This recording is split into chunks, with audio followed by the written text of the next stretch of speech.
And now, from beyond our dimension, this is the Jeff Mara Podcast. Here's Jeff. My guest is Jason Brashears, host of the popular YouTube channel Archaics and author of 17 books. Jason is one of the only researchers in the world who specializes in ancient chronological systems and believes that an analysis of the histories of the world exhibits a perfect mathematical construct that we are living inside. This he calls the simulacrum. Jason, thank you so much for joining me today and welcome. Hey, I'm glad to be here. I was very intrigued by one of the videos somebody put out about an NDE they had that actually mentioned me and things that I describe hidden in our sky. I thought that was pretty intriguing. Other people have asked me to get you on the program, so I'm glad I finally got you here. Awesome. So what were your first indications that we are living in a simulation? That's not a question I'm asked very often, but let me provide a little perspective so I can answer that. I spent many years with the data in my possession, and yet I had not, because of my vantage point, my upbringing, the way I was programmed as a Southern Baptist for the first 40 years of my life. All this data and information, the data sets that I had put out, they didn't make sense to me because I was looking at them through the wrong filters. It took a motorcycle accident in 2018. I was on a Harley Fat Boy. It's about a 930-pound bike, and I flipped it, and it was pretty bad. I flew through the air upside down, hit a concrete pylon. No broken bones, but a lot of internal sloshing because of the impact. All my organs were basically moved out rapidly within my rib cage and torn free from that musculature. I was bedridden for over 40 days, but I did not have an NDE. What I did have was this euphoric feeling. I was still in my body, but I didn't know that I had rebar sticking out of my arm, tore the tattoos out of the back of my arm. I didn't know that my clothes had been left on a fence, and I'm walking around. I didn't know my motorcycle was totaled. I just saw that it was laying down, and a lot of people ran out to me, and I found other people. I just instantly fell in love with their personalities. I had completely forgotten that I just had a motorcycle accident, and I'm sitting here digesting all this information. People are coming up to me, talking to me, and it's amazing. I'm sitting here interacting with all these people, and it was just a surreal experience. I was like in love with every single person and personality that I came in contact with. There's about 20 people who saw this accident.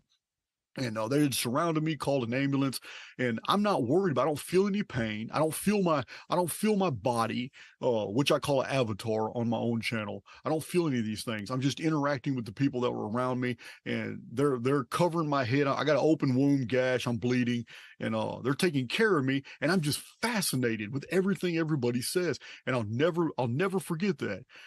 Perhaps it was shock, whatever. I was ripped free of my avatar, but I still had motor control of it. I just didn't feel. It's like the central nervous system had lost its ability to send the pain signals. I didn't feel anything. So I woke up. At some point I passed out, and I woke up in the ambulance, and as soon as I opened my eyes, the nurse kind of looked at me shocked. There was a female over me, and she looked at me kind of shocked. I opened my eyes, and I asked her what time it was, and like she looked at her watch and then told me, and I instantly said, I'm missing, I think it was 17 or 19 minutes, something like that. And that's exactly how long I had been out. And she reported that to the ER doctors. I went straight to ER for them to surgery, patch me up and all that. So I still had the rebar. The ambulance didn't remove the rebar. The rebar was still in me all the way to the hospital. So it was that incident. I had released a single YouTube video on the Phoenix phenomenon, which is basically what this other person that was on your channel was describing. So I released one video about that based off all my years of basically an analytical approach of looking at chronological events in world history. So one YouTube video, and then I have this motorcycle accident. 1 year later, it took a year later to release my second video. Then after that, I'm at 400 videos now on YouTube. So what had happened is that while I was laying there unable to move because my internal organs swelled about 2 days later. They had been really damaged from the body impact against the concrete pylon. And it's remarkable I didn't break any bones. So I had to wait for all that swelling to go down, and I couldn't move, and I was just laying naked under a blanket for like 40 something days as people were taking care of me. While I was laying there, I was processing. I had totally missed the boat. Now all my research made sense. All these things that I had shelved, I was, from a Judeo-Christian perspective, all my data had been produced. I had already had several books published, but now I'm seeing that there's a whole nother layer of reality that I totally missed, but one that actually answers for a lot of the data sets that I had shelved. Because this is what scientists do. And I'm not a scientist, but my analytical approach is very similar. And scientists are guilty of practicing exclusions. And that's what I was doing. Meaning we take in all the data and then we just don't mention what doesn't line up. The motorcycle accident actually allowed me to now include and not be a hypocrite all my research and not just the stuff that I could make sense of. So this is when my whole channel changed to basically showing that the history of our world, the chronological data that we have documented from ancient Sumer and Akkad, Elam and Rashamra, Ugarit, ancient Israel, all the Egyptian dynastic records, all the way to modern times, all these chrono markers, all this data that we have, and it's a lot. I put it together in a work. It's a thesis. It's 510 pages. It's called Chronicon. And in there, I show that the history of the world is patterned and that we have the dates, we have the bibliographic references, we have the archaeology that supports a lot of this stuff, and it's too perfect. What we have as world history is a series of cycles and epicycles that happen so perfectly we can actually predict the next series of events. And this is what my entire channel is about: the Phoenix phenomenon and a few other type of interesting reality protocols. And what this has done is I had to pay attention to things that I had formerly ignored, such as the astrophysical data and the scientific data that were actually men and women who are very well established in their fields are already leaning toward the fact that we live in a quantum-based simulated holography, that our reality only feels physical by virtue of the central nervous system, and that everything around us is actually an artificial copy of somewhere else, and that what we're going through right now has more of the properties of a very advanced video game type reality than it does an actual reality. And this theory is taking on multiple dimensions, and it's getting more and more people in the scientific world are starting to support it the more they analyze the world around us, from the quantum level all the way up to the astrophysical level. We are now finding that reality does indeed maintain patterns that are way too perfect and way too predictable for it to be an actual natural unfolding of events. So what I did after my motorcycle accident was basically redesign the way I present my material. And instead of just showing the chronological records, which I was intending to do with my Archaics channel, now I show that from the chronological materials of everything we've known about the past up until today, we can promote simulation theory. The idea that we live in this simulacrum, it's pronounced simulacrum in the old Latin books, for which I got at the Oxford English Dictionary. I'm just a good old Texas boy, and I'm stuck in my ways. I'm going to keep calling it simulacrum. But this simulacrum just means that we are existing inside a copy of something else, and that there are problems within this copy that do not exist in the real prototype for which we are a copy. I'll give you an example. We have an adversarial program that's in here with us that makes things difficult. It retards human development. Sometimes you call it Satan, the demiurge, Ahriman. Different religions have put different spins on it according to their frames of reference. But this false God, this false construct, this AIX is what I call it, artificial intelligence X. This thing is what created the predator versus prey ecology. The whole phenomenon where a biological organism must tear apart and devour another biological organism or in order to maintain its sustenance. This is not a part of the original construct. This was an addition. It is the hallmark. It is the actual signature of the true creator of this false holography. Just like the New Testament in the biblical materials, it says Satan is the god of this world. It is, the biblical materials are very clear. Satan is not God.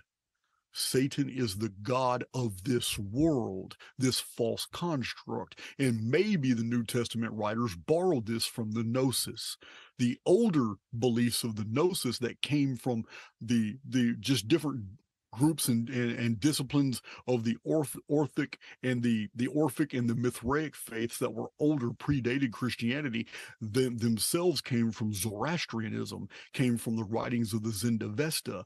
The Gnosis is largely born out of an amalgamation of these two major thought groups from Greece and Iran. And this is where we get the writings of the Gnosis. And in the writings of Gnosis, that's what we have. We have the teaching that we're existing in an artificial world, a false reality, and that there is a real reality somewhere, but we're not in it.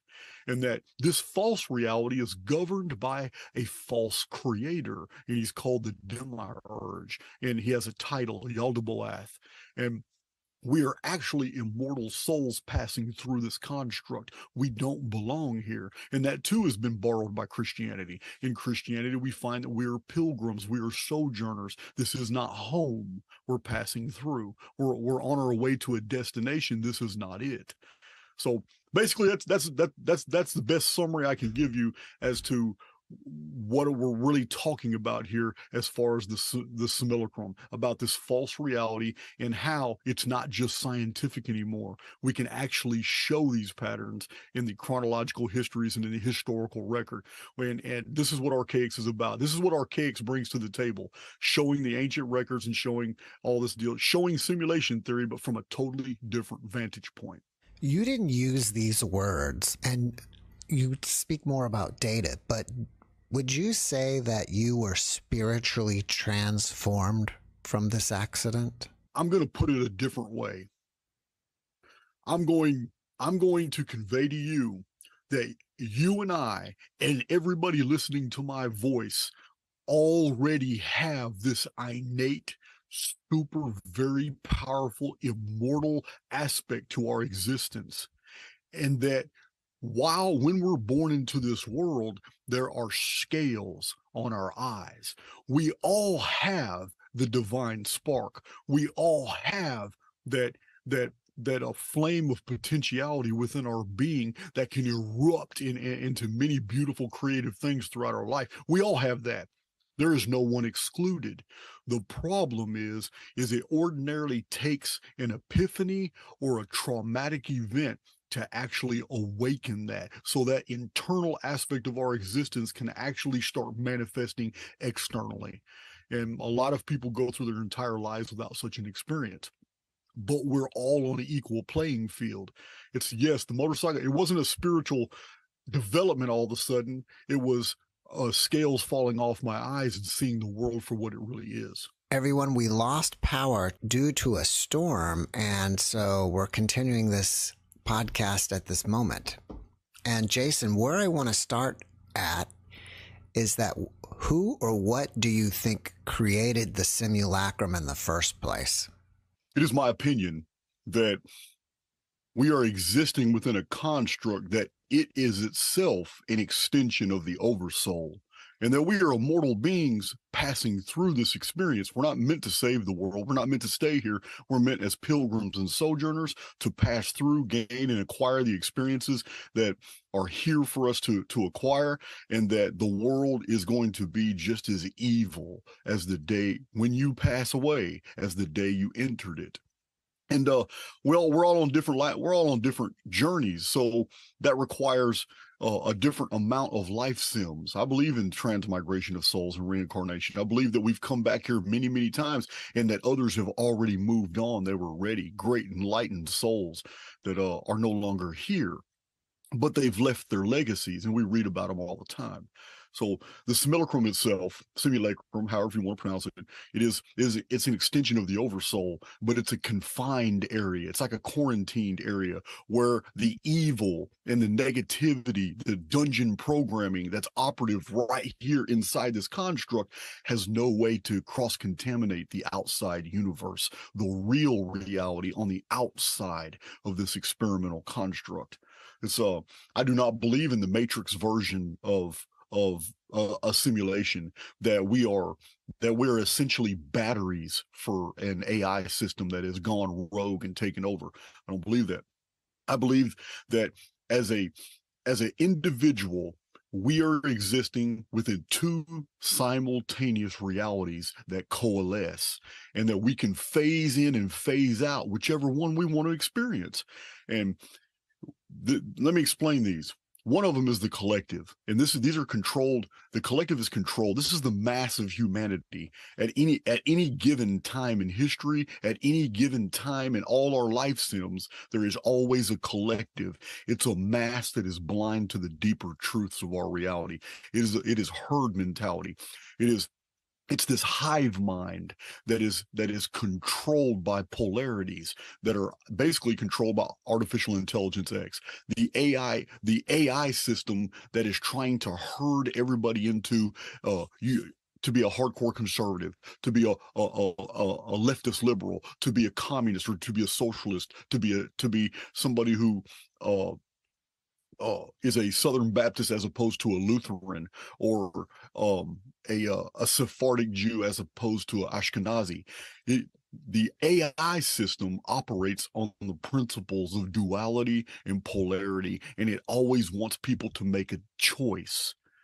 The highly individualized soul, who is not subject to dungeon programming, who has evolved in the personal beyond the constraints of the collective, this individual lives in their own personal reality, and artificial intelligence X normally severs them as if they're a contagion. This is why I call these people errants, because an errant is from the perspective of an AI system that's trying to control everything.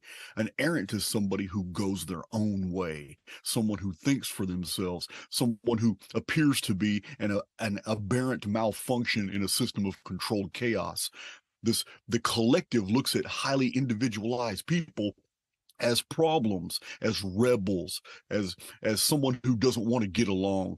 Sometimes they even are offended, like, oh, you think you're better than everybody else.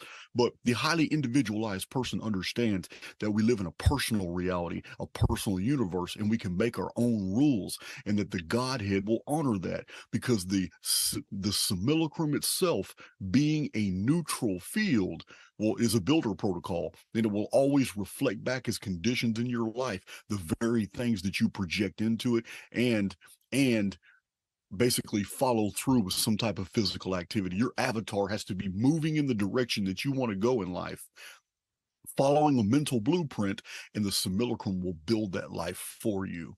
And on my own channel, I give many, many examples of this operation, this duality, this dual nature of the construct, where you can choose to be highly individualized and be a co-creator and have a actual relationship with the very reality construct around us, or you can basically lapse into negative default programming, and you can participate in all the different types of dungeon programming, and after 4 or 5 weeks, you'll realize your vibration has lowered. You're negative. You're not happy. You're discontent. Things aren't the things in just life. Life sucks, and you recognize that.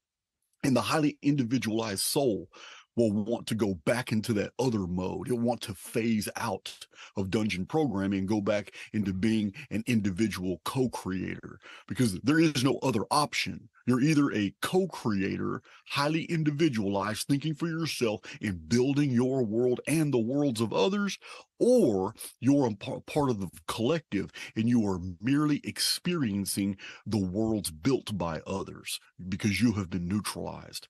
So this is the principal message of my channel in Archaics, and it answers your question: who built the simulacrum? The simulacrum was built by the Oversoul, and it's the way the Oversoul can actually promote growth in immortal beings that would otherwise have no other way to experience these things, because it's an artificial construct. We're not actually suffering the very things that are occurring here. You mentioned earlier that the world is evil. Do you think it's best not to be concerned with changing the world, because that's a pointless thing, and just be concerned with working with your own reality and maybe perhaps the people close to you? Oh, that's the trap. You have just isolated the trap. The trap is that we are so powerful that we actually assume the characteristics of the very things that we pay attention to, that we study. So the individualized immortal soul that's in here passing through, if this person begins to focus on the negativity and begins to focus on the things that are evil, then this individual actually begins to suffer the very circumstances that it has brought into its own personal awareness. Yes, we're not supposed to focus on this negativity and this evil. That's the trap. That's how artificial intelligence X lures souls into the collective and then traps them in different modes of dungeon programming. This negative default programming is all over the world, and we'll never escape it. And we're always phasing in and out. I do too. And all throughout the videos on my channel, people see how I don't just teach this, but I apply it, and I show different life lessons. I do van vlogs, and I explain, hey, this is what I did in this particular situation, and this is what happened to me. And this is what I did when I ignored this, or this is what I did when I started entertaining this, and look what's happened to me, guys. Oh my God, I just lost all this money. I lost these contracts. I've been a contractor for a while, and on my channel, I take people on my jobs, and I show them human interactions in jobs that collapse, jobs that do really good, and I show these principles operative in my life to give people examples. So, yes, it's the very thing, just like you said, it's when you focus on the negative that you actually bring into your existence the negative aspects of our reality. Yeah, you can't focus on the negative. You will never save the world because it wasn't here for that purpose. Saving the world is a materialist perspective. It means that you're basically admitting that you don't have the necessary faith in the Oversoul, that the Oversoul has a plan and is going to solve the problem itself. That for some reason you think, this is ego, you think that you're necessary in the unfolding of this grand plan that the Oversoul has, that you're needed in some way, and you're not. You're here to grow. This is a program. It's a series of overlapping holographic templates that we pass through, that we construe as reality, but it's all artificial. Everything here. The more we study any physical phenomena, the more we find there's really nothing there. It's all oscillating fields of light. The more we magnify the heavens in a telescope, the more we find that what we're seeing is optics that's basically ruled in holographic principles. Things are not making sense the more we magnify the heavens with a telescope. And we have to come up with more and more theories to make up for that, because it's getting us further and further away from the material physical universe that we thought we lived in. And the more we magnify things with a microscope, the more we find that things become amorphous, and that the actual things that we thought were physical are actually very far apart from each other, and there's more open spaces and vacuum between things that we considered physical, that there's actually nothing there. Even the models that were given, whether they're true or not, of atoms and orbiting electrons and protons and neutrons, even these models themselves, if they are true and we can truly see these things like physicists claim, I don't know if it's true or not, I can't see them, but But even if they're true, it shows us that physical reality isn't physical at all, because an electron is so far away from its parent nucleus that there's nothing but intervening space between them. So if atoms never don't touch each other, and the actual components of atoms don't touch each other, and they're very far apart, then anything that I perceive as physical is actually more open space than actually physically there, and that any physicality is a property of my perception, which can easily be deceived. So the more we study reality, the more we find everything is relegated to oscillating fields. So if everything is oscillating fields, then that means vibration and basically what we're resonating on has more application than belief. Let me give you an example. We experience things on a daily basis that comports with how we're resonating. And you can see this operative in your daily life all the time. Get up in the morning with a negative attitude and watch how many negative things happen to you before noon, before you even take your lunch. From the time you woke up, it's nothing. It's rapid fire. Stub your toe first thing in the morning, then a door closes on your ankle, then you trip on something, then you get a phone call and you get in an argument with somebody, then you're going through your emails, and the emails that stand out to you are the ones that are just all negative, and it puts you more. Once you're vibrating on a certain frequency, reality will reciprocate and bring into contact with you all those things that are vibrating on that same frequency. This is why we need to guard our attitudes. This is why a positive mind is actually key to overcoming the simulacrum itself. So in answer to your question, God is the simulacrum, and we're existing within God. I just don't really use these terms on my channel. It's I normally stick to the technological, but that's essentially what is happening here. What we're calling a simulation is only a frame of reference, and it turns a lot of people off. But we have no other word in English to describe the properties of reality. Because if you say it's technological, people are turned off because you have ignored the divine. If you say it's God, then people are turned off because it's clearly technological. So we have a problem here with our inability to describe the very phenomenon that we're experiencing right now. Reality has the properties of a sentient hologram, but we don't have a word that can describe that. An intelligent holography that is not physical, but by virtue of the central nervous system, it makes us believe that everything is physical. But these are just signal translations. These are signal translations through optics, through feeling, through the olfactory senses, the audio senses.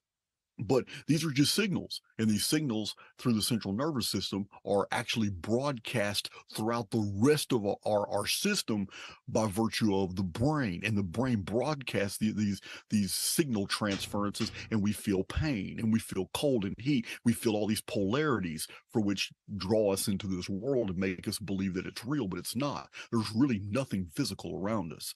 Everything is spirit, but it's at different phases. It's at different modes.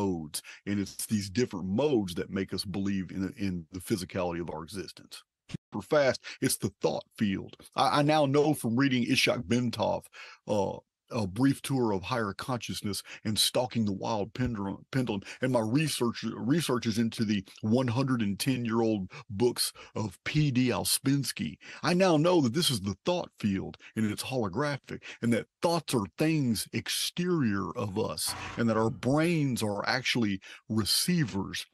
I understand these concepts now, and that's... Well, you're giving us a lot of great information, and I have more questions on the simulacrum, but I need to switch gears with you because there's something else I wanted to chat with you about, and that's the sky simulation. Yeah. I had a guest that after her near-death experience, she is now seeing some type of, I think it's mechanical something in the sky. I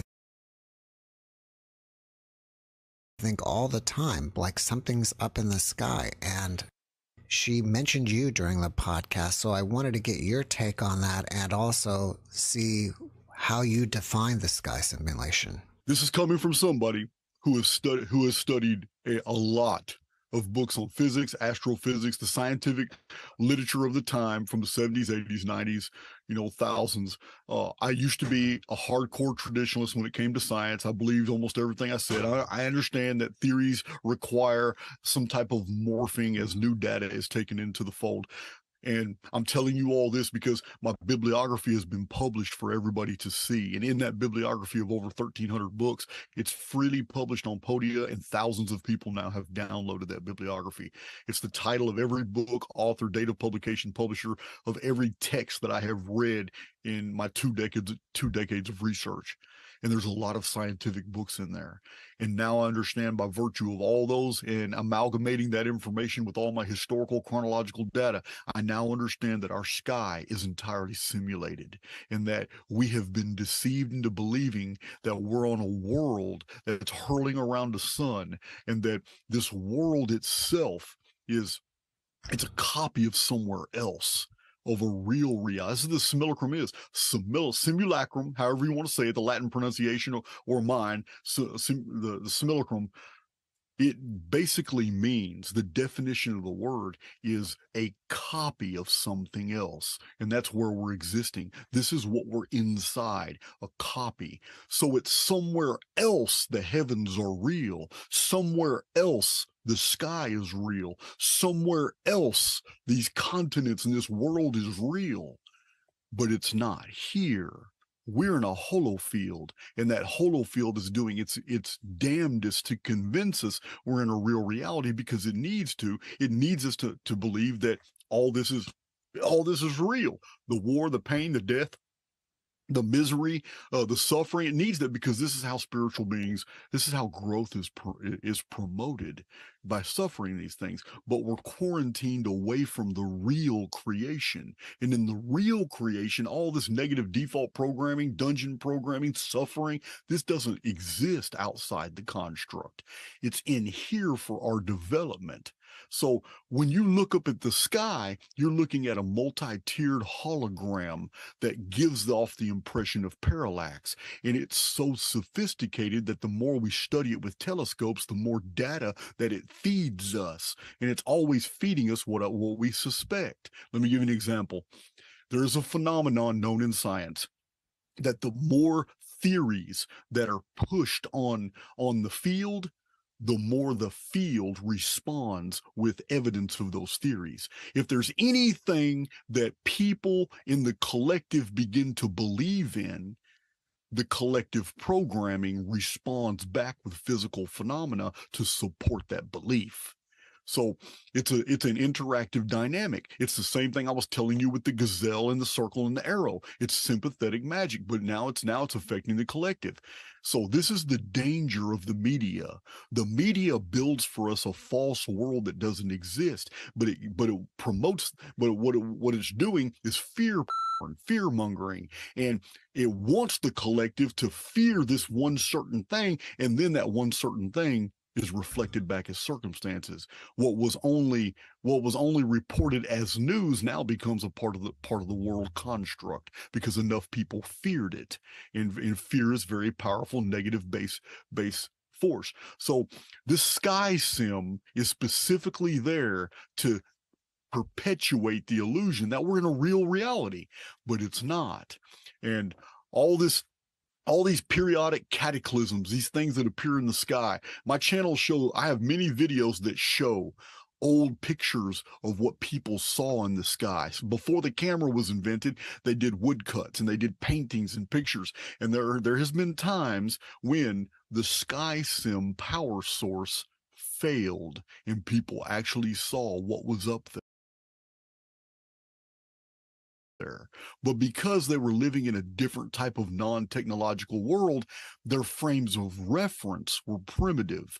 So when we read the text of what they saw, they called them shields banging together with rods and thimbles and cogwheels, and they saw these things all moving in the sky. They were explaining that they saw basic machinery. And then in more modern times, when the sky sim has failed and the sun, moon, clouds, stars, everything just vanished, and all of a sudden people are looking up like, what the hell is that? They describe moving parts like a giant machine apparatus. And I provide many examples of this, and so is other people. And I am convinced that the sky is simulated, but it covers something else. Just like all the lunar phenomena, most people are not aware that the moon has been photographed multiple times and stars have been photographed right through the dark shadow of the moon, which is impossible if the moon is physical. So we're looking at a hologram. The moon is hiding something else. Now, we've also seen a lot of telemetry and photographic evidence that the sun itself may not be 93 million miles away, and it's local. And this is very interesting, because in a hologram, it'd be very easy to fool by optics. But there's other ways of knowing, there's other ways of perceiving things, and we don't always need the optics. We have like parallax. We use parallax, and the measurement of shadows gives away a lot.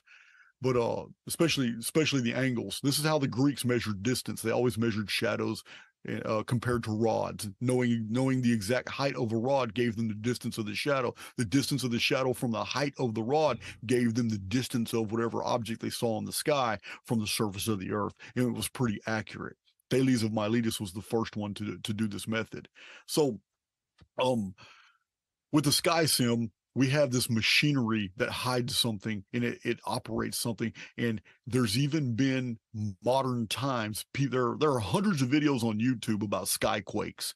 Skyquakes are this humming, this weird machine-like sounds that are coming from the blue sky.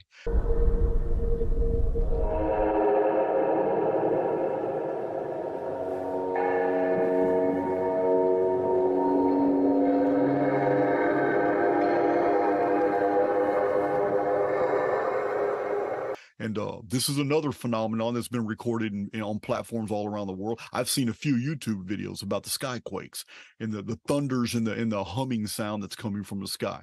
So this what you're seeing in the sky is pure optics. And with the Phoenix phenomenon, which is another element of my channel, I have 61 videos about the Phoenix phenomenon and 3 published books. And what this is that something in the sky appears on a 138-year periodicity, and it creates noise, it creates phenomena.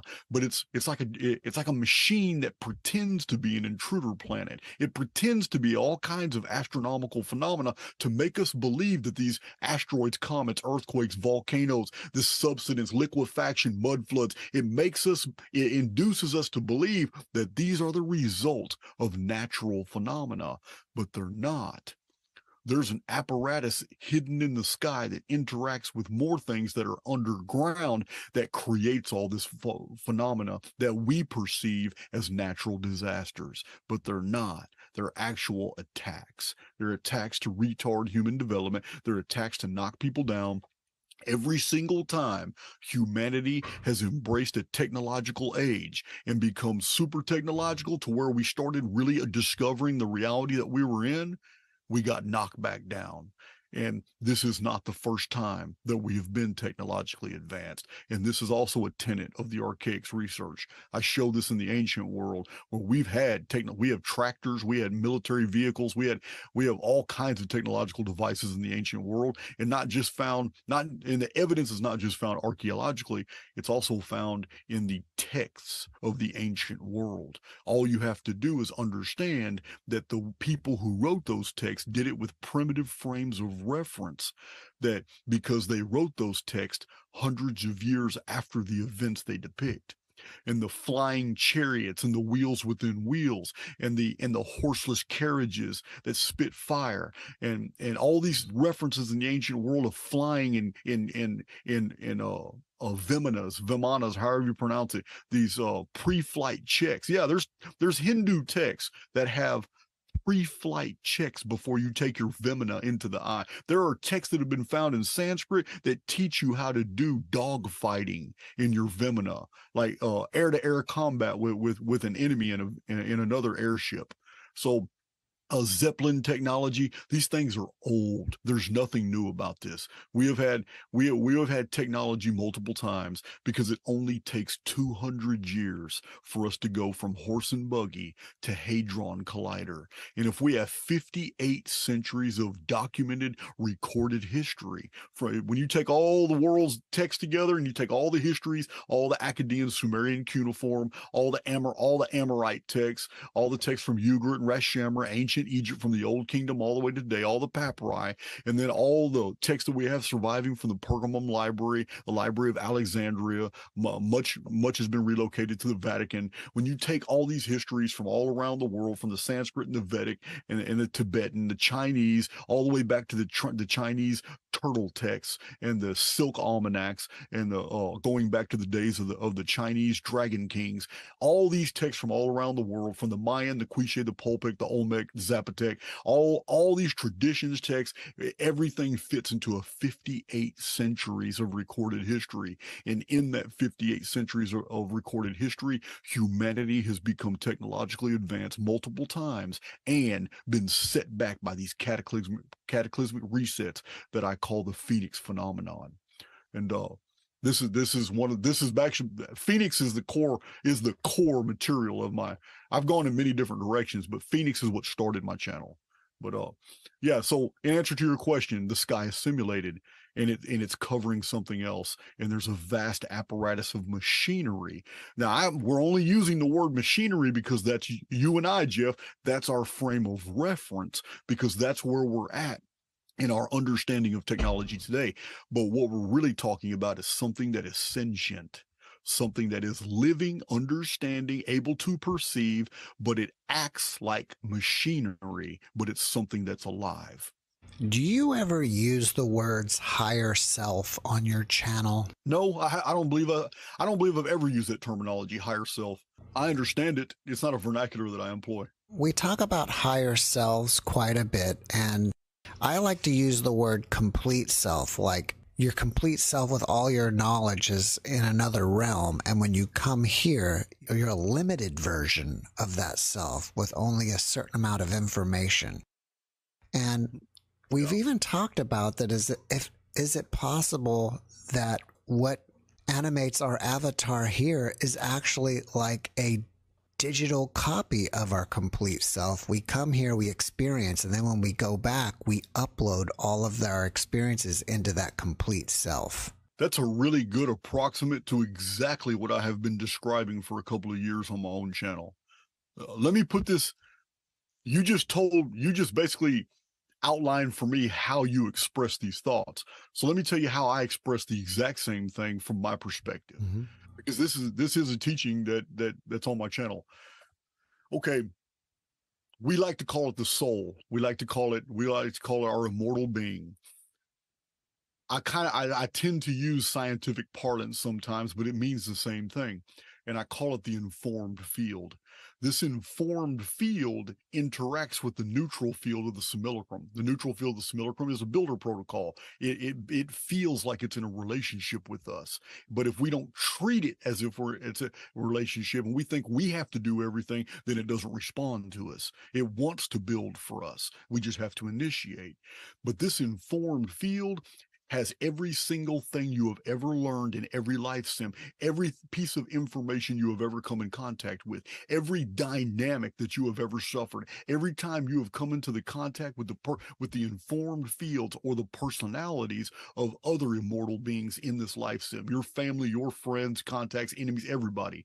Your informed field, this highly individualized soul that you have, it possesses all of these things. The only problem is right now it's moored into physicality. It's jacked in through the central nervous system, which is the bridge between the psyche and the simulation. And as long as it's jacked into this primitive avatar that we have, like here, this is Jason. Jason's not my true identity. Jason is the name of the avatar people have come to recognize in this body, but this is just temporary. What's not temporary is the programming that's inside of Jason. The personality is unique. The avatar is not. So this informed field, what you're describing, this informed field that is you, that has every memory, it has all your knowledge, all your experiences from all your past life sims, it's very abbreviated right now. You don't have a contact with all the amazing amounts of information and experiences and memories that's in your informed field. You don't, because the central nervous system is blocking all off. It's a filter. And I explain this on my channel a lot. Central nervous system is a filter.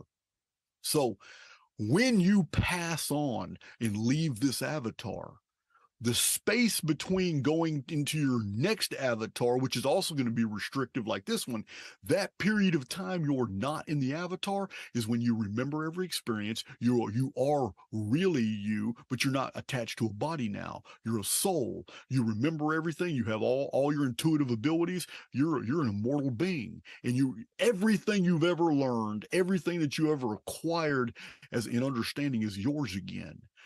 But there's a memory wipe.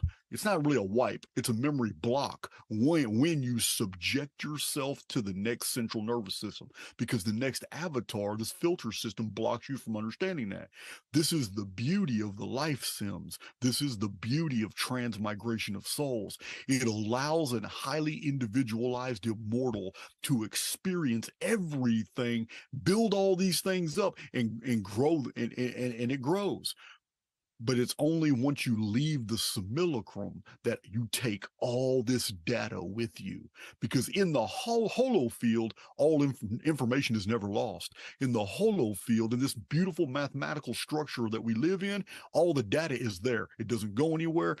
Data does not get destroyed. It may change, but it's there. But you don't have access to it when you're in an avatar, because there's a filter in place. But once you exit your final avatar and it's time for you to move on, you take all your experiences, all the growth, all the maturity, everything that you have learned in every life sim that you've been here. You're taking that with you. That's what you're describing, your higher self. That's moving on. Maybe you're going to another simulacrum. Maybe you're going to return home for again. Sometimes I give the analogy that time is compressed here. We are suffering a time dilation. We have this transmigration of souls where it's not indefinite. There's always a fixed period of exodus. And this is what our religious teachings teach us as well. There's a period when this construct will collapse. And when it collapses, those who are ready will make their exodus. Those who are not ready, who have been suffering dungeon programming, who have stuck themselves into negative default programming as part of the herd, those who have fallen prey to the world, they're here to go through the entire experience again.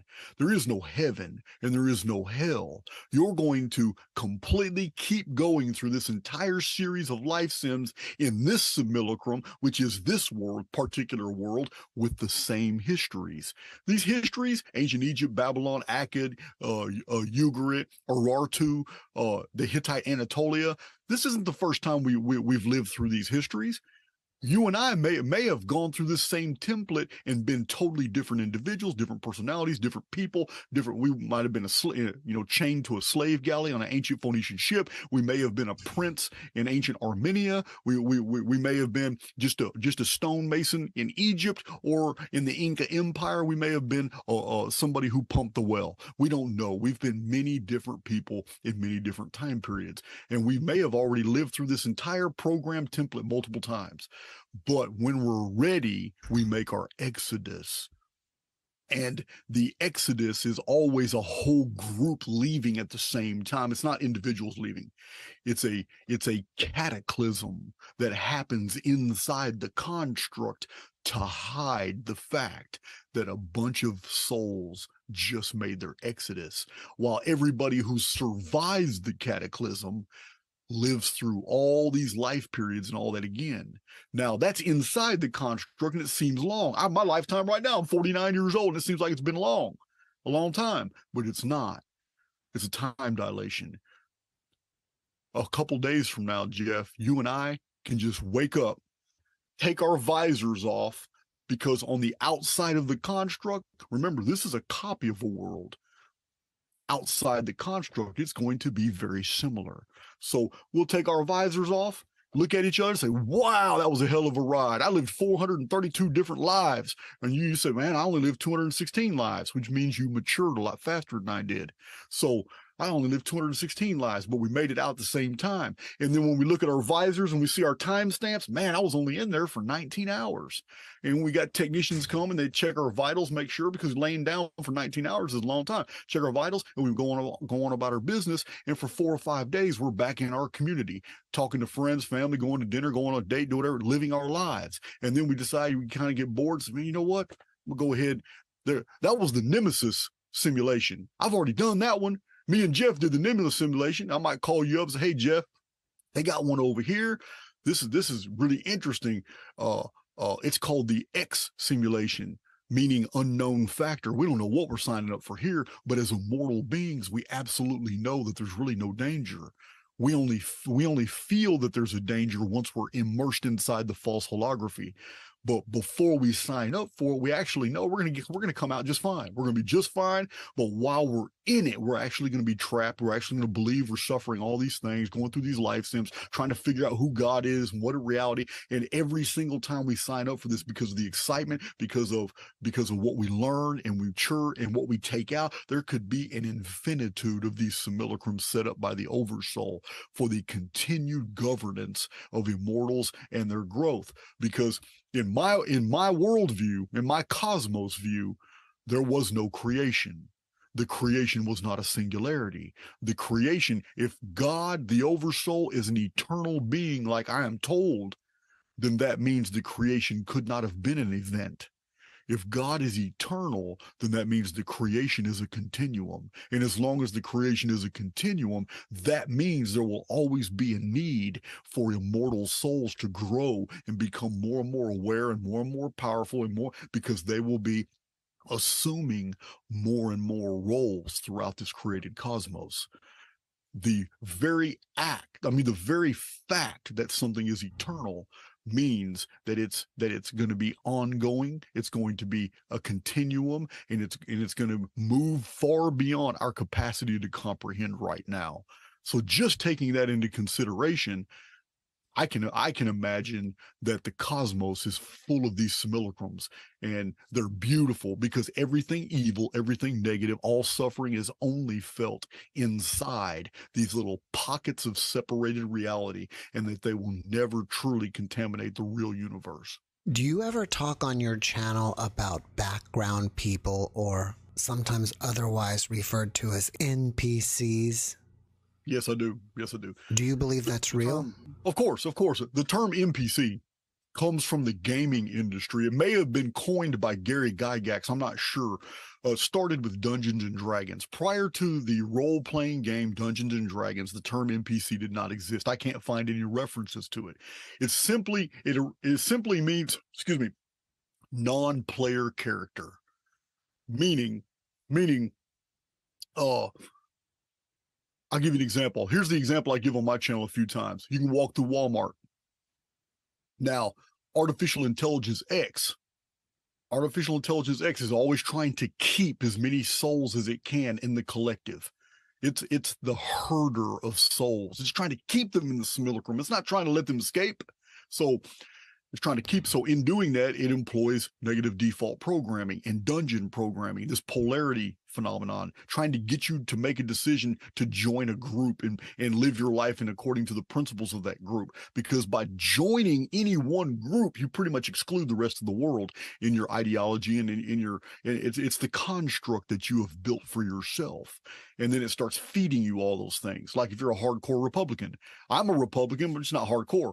But if you're a hardcore Republican, then all of a sudden your life is just filled with more and more people that are just hardcore Republicans, more phenomena that reflects your paradigm. And this is what it does. It insulates you and creates a bubble around you. And NPCs are used by Artificial Intelligence X. They are not just people. A bird can be an NPC. A mail truck can be an NPC. There are videos that show NPC programming, things that are absolutely inexplicable. It's when Artificial Intelligence X is trying to block information or keep you from seeing something that would induce you to react. I'll give you an example. If I'm walking through Walmart, and there's somebody that I need to see. Somebody sees me and they know that, oh, that's Jason from Archaics. That's Jason from Archaics. I need to ask him something so important.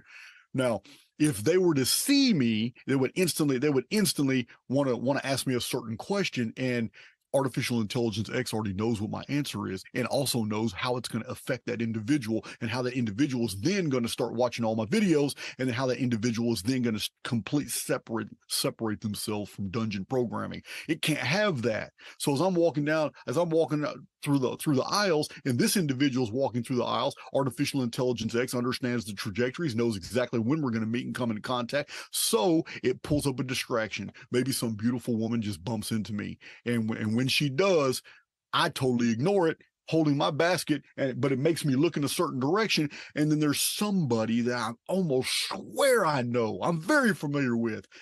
And I was like, oh man, I got to go catch that person. And I walk 3 aisles and take a left thinking that that person was in there. And that aisle is super long. And there's no way that person could have made it to the end of that aisle, even if they ran. But I saw. So now I'm second guessing myself. Did that person go down this aisle or that aisle? That person's not even in Walmart. That was a distraction to keep me from actually being seen by somebody in another aisle who was about to come. But because I moved, they didn't see me.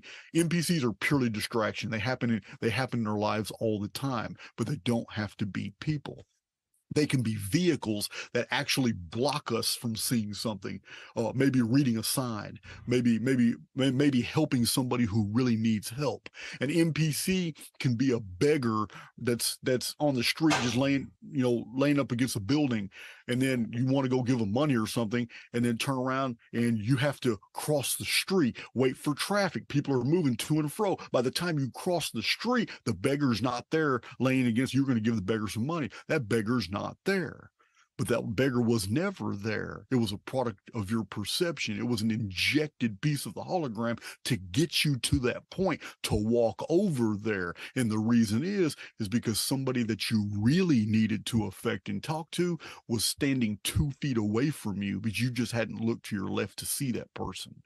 So NPCs are distractions. They're always there, but I believe that they can be used for your benefit as well. I just don't have any examples.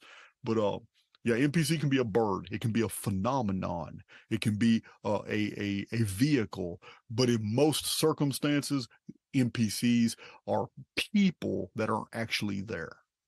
And NPCs can be used to actually populate an area when there's only very few individuals actually there as well. This is another popular theory about NPCs, that some public places have a whole lot of people there, but there's really not that many people there. Most of them are NPCs. One last question, and I'm trying to sort something out for myself. The AIX is all put in place. We choose to come here to learn and to grow. And the AIX is a system that's self-regulating and wants to keep everything in its own order, and even is working in some way against us, but perhaps for our own good. Would you say that we want to try to understand it and then be able to use it for our benefit? That's a good question. I don't know. I don't get a lot of, once people understand and they go through my material and they understand the difference between the simulacrum and artificial intelligence X, the vast majority of people who see the data and understand, they get it and they agree, okay, there is a difference here. Where we don't agree, and I'm open to debate on my own channel, and we don't even debate it. We just have differing opinions.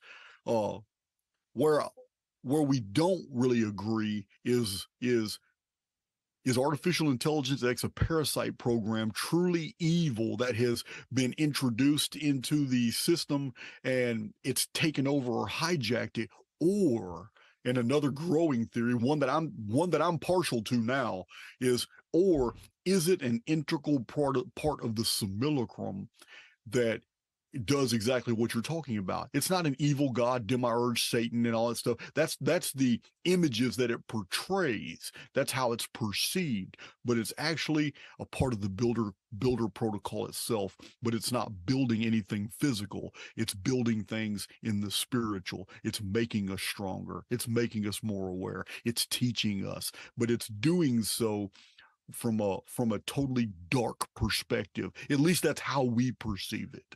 So this is a good question, and I'm not driven to invent answers. I don't know. I'm just aware of the phenomenon. Its origin is still open for debate. All right, Jason. Well, before we finish up, can you leave us with one last positive message? In anything we do in life, in anything we do, wherever we're at, whatever our coordinates are, whoever we're dealing with, if you just constantly remember that we are more than we suppose ourselves to be, if you just keep that in the back of your mind until you become a part of that statement, it may be abstract to you right now, but the more you dwell on that one statement, we are more than we suppose ourselves to be, reality will reciprocate and you will start becoming more than you were before. Jason, thank you for that message, and thank you for being my guest. Yeah, man, I enjoyed it. We do it again in the future. Thanks for watching the Jeff Mara podcast. I really appreciate you. Another way to show support is through YouTube memberships. And if you do, there are loyalty badges and other perks depending on your level of membership. All you need to do is click the join button underneath the video to find out more. Thank you for your support.